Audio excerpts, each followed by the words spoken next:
good economic outlook regarding some growth in the manufacturing and the service sector. Can you talk a little bit more about the good news?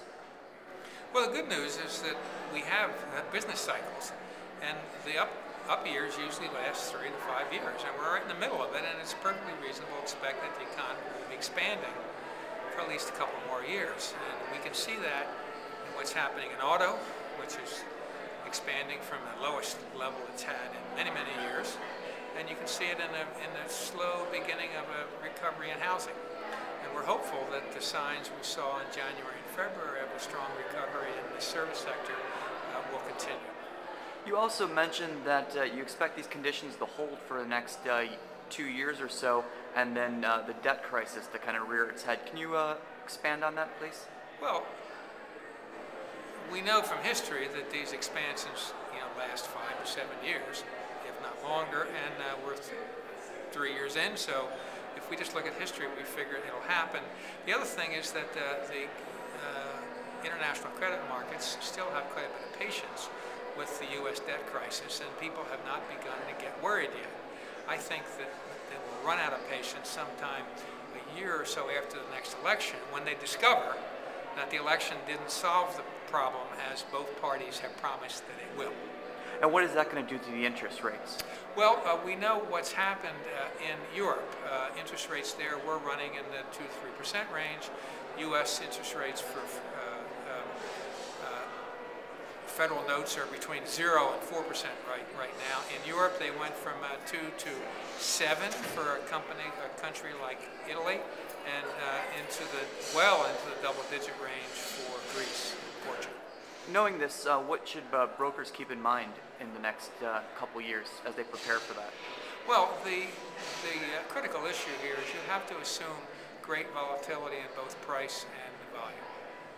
That is the reality of our markets in the teens, and the brokerage market is explicitly the swing market. And so it falls more in downturns and it raises more in upturns. And being able to sustain your profitability under that kind of pressure is a very important issue in the brokerage market. Lastly, you spoke about trucking capacity and how that federal regulation is going to cut into that. Can you drill down a little bit on that, please?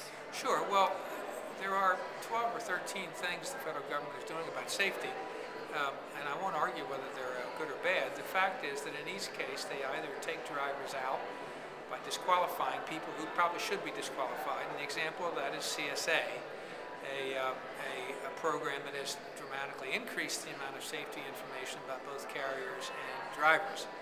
And it is, as it was designed, disqualified some.